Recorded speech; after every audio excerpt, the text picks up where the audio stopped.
if you do something wrong or, you accidentally put your coordinates in a different state, it's much more noticeable. Yeah, I do the same thing in my own writing. I use a lot of like Celtic mythology and Arthurian legend. So it's fun when you're dealing with something that's very old and a little bit obscure. So, I guess, in conclusion, this episode is not a very accurate portrayal of the Vanir, but it's got these little seeds of accuracy that make it feel more plausible to someone who knows history and mythology. Yeah, it was fun for someone who didn't really do any research, because I knew Meredith would do all the research. It was fun to watch. This is my thing. I was so happy. I was going to do some research on scarecrows, and I didn't really, but apparently, crows are death omens. So, scarecrows either sometimes are seen as, a really good force, because they keep the death omens away, or a bad thing because they keep the death omens away. And that's their job, so they're not super lucky. I didn't do a lot of research though, so next time I read The Wizard of Oz, I'm just gonna read it with that in mind, because in The Wizard of Oz, bit of a tangent, but the witch sends crows to attack our heroes, and the scarecrow actually snaps their neck. I forgot about that. It's no, I'm not scaring anything away, I'm just going to kill the death omen. I mean, that's valid. Dean literally made a Wizard of Oz reference. It was very fun. Or no, it was Vince. Vince made the Wizard of Oz reference, I'm pretty sure. I like to imagine that the scarecrow was listening and was just you're dying first. Yeah. So I guess we're on to highlight and lowlight. So least favorite and favorite part of the episode. Meredith, do you want to start? Yes. The opening scene was really good.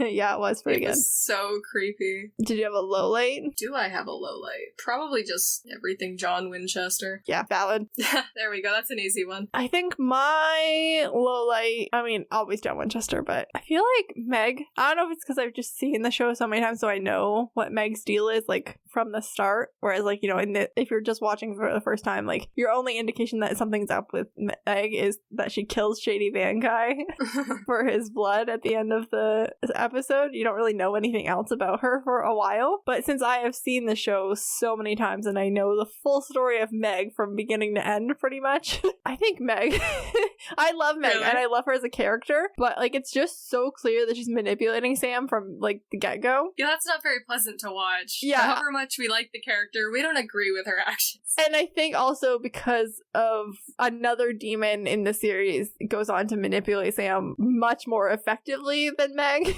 I'm predisposed to be upset by demons trying to manipulate Sam Winchester. Yeah. It's upsetting for me. My highlight is weirdly Sam and Dean's fight on the side of the road. Oh yeah? Sam driving as a motif is my new favorite thing. It's my new Sam Winchester's whispering at people thing. Is Sam driving, and what is happening in the episode that's the reason why he's driving? Just imagining you got this supernatural cork board and Sam driving is one of the biggest post-its. It would be. Honestly, if I had it, I might have to clear off a wall.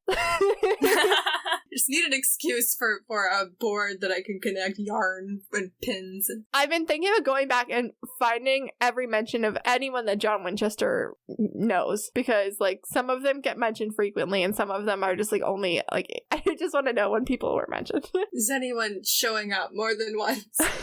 No. Anyway, I find their fight really good. Hate Dean calling Sam selfish, because that's just not who Sam is so much of the time, especially for this. Sam is selfish sometimes, but this is not a reason to call him selfish. This is not the thing to be calling him out about. And I like Sam just being so what if I am? I'll just go then. You don't have to worry about it. Yeah, Dean being I'm gonna leave you on the side of the road. And Sam's good, I want you to leave me on the side of the road. And something with the way that Dean slams the trunk, and then also with that them making up on the phone. Aw. I'm here for the fight and the making up after the fight. I'm doing my end notes on the fly. I did deaths and then I just stopped. I did deaths and Bechtel's test, and apparently I didn't write anything down after that. So everything from there has just been off the top of my head. So on to mental health check. I'm not a psychologist. This segment is based purely on my own opinions, and weekly reminder that if you're struggling with anything at all, please reach out for help. This week, I don't know, Meredith, how are you feeling this week? I don't feel horrible about anything that happened this week, surprisingly. Considering that they boys were fighting for the last 2 weeks, I'm actually not that concerned about them. Yeah, they had a fight, but they made up. in a not terrible way. I think they're doing okay-ish. Yeah, I mean, I'm still, like, I already expressed my issues with how Dean apologizes or fails to apologize again and again. Yeah. But Sam stepped up and apologized. I think Sam handled this fight really immaturely in the moment of the fight with that, like, I'll just go then. That's, like, a pretty, like, you know, kids fight like that, like, yeah. Yeah, but, like, I think he handled, like, the making up after the fight really maturely, and, like, people just fight sometimes, especially siblings, and especially siblings who spend all of their time together the way that these two guys do. Oh my gosh, yes. People just fight when they're together a lot. It just kind of happens. And they're under a high-stress situation, and Sam's going through a grieving. They've both undergone a lot of trauma in their lives. They just fight with each other sometimes, and I think that they dealt with some issues in this fight, and I think that it was good for them. Most relationships are going to have some quarrels. That doesn't make it like an extremely toxic relationship. This one is pretty unhealthy, but we're gonna have this particular fight again in a few episodes, but I feel like the way that it was handled in this one was, I think it was the exact same fight basically as in the previous episode, but I think it was handled better by both of them. Yeah. Even though I think also just the act of taking, like, yeah, like, Sam was mad and he was just going off to do his own thing, but also just, like, taking that time apart to cool off. Yes. Like, when they were on the phone, even before they said that they were sorry, they were already talking about the case together again. Like, they just needed some time to cool off. And whenever one of them called the other, again, I just really want to know. And Dean was like, I just almost died. But I saved two people. Like, they were talking about that already before they even apologized. So, like, I think that they just need time to cool off apart from one another. Yeah, when you're trapped in a car together, it's really... And you're mad at the other person, like, it gets worse. Easy, yeah. Easy to yell at people. So yeah, I'm not that worried, surprisingly, about them. They're doing pretty good, all things considered. I wouldn't say they're improving any, but par for the course. Things are staying where they were. There we go. No soul transactions as of yet, but deeply into the demon stuff, I guess, a little bit more now. We know that a demon killed Mary and Jess. Ooh. I already mentioned this, even though we don't learn it in this episode. Like, we kind of know Meg's a demon, or at least she's something supernatural. I'm just gonna say demon for now, because that's not a huge spoiler, I feel like, based on the information we had in this episode. Yeah. Did her eyes turn black or anything? I don't think so. I'd have to watch the scene where she does the blood thing again, but I don't remember that happening. I don't remember it either. Either way, I feel like when you split someone's blood and start just speaking Latin into a cup of it, it's like, did I say split someone's blood? Slit someone's throat and use the blood to, like, make a call? Like, you're bad news. I was just trying to visualize, like, how do you split someone's blood? Did she, like, stick 2 straws in his throat? Like a fountain? With those satyrs with the weird double trumpets. This is not where I want to go. Let's go. And then to finish off this week's episode, we have Line of the Week. So, Meredith, what did you pick for your Line of the Week? I picked Dean looking at a scarecrow and saying, dude, you fugly. I picked the locals tying Dean and Emily to a tree, and Dean just yelling, I hope your apple pie is freaking worth it. I love Dean so much. He's looking at a murderous god who skins people alive and wears them like a suit, and his first thought is like, that is one gross lawn ornament. I just also appreciate the term fugly.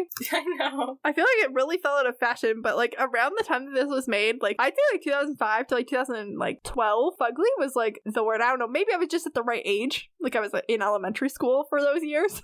Yeah, I think I remember people using but that. I feel like people used that a lot, and it was like a good get around because no one was old enough to be like, we would all get in big trouble if we said fucking.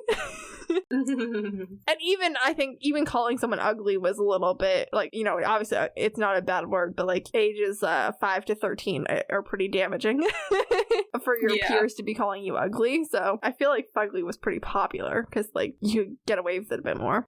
Also, it's just funny to see Dean say it. Also, I wish that boys could swear. Oh my god, if this show was made now, it'd be made on, like, HBO or something, and they would be allowed to swear, and it would be so good.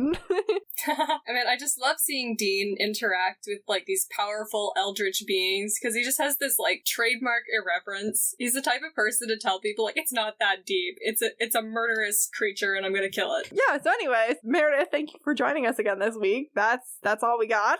We just there anything you want to plug? Yes, my social media is Shades of Deianira at Tumblr and Instagram, and if you go there, you'll see lots of drawings for the fantasy novel I'm writing. I've been KJ. You can find me on all social media platforms at Life Messes of KJ. If you want to be on the podcast, you can either reach out to me there or you can reach out through the podcast social media. You can email the podcast. Our email address is supernaturalopinionspodcast@gmail.com. You can find us on Twitter at SPN Opinions Pod. We are Supernatural Opinions Podcast on Facebook and at Supernatural Opinions Pod on Instagram. And if you could subscribe and leave us a review wherever you listen to this podcast, that really helps people to find us. And if you want to hear more of me and my thoughts, you can check out my other podcast, Series of Opinions, available on all the same places as this one. This podcast was written, recorded, produced, and edited by me. Thank you to Faith Ebert for our logo. Our theme song is by Joe Veretta. Thank you once again to all of our amazing guests. Don't things in this world are supernatural. What we need is a savior.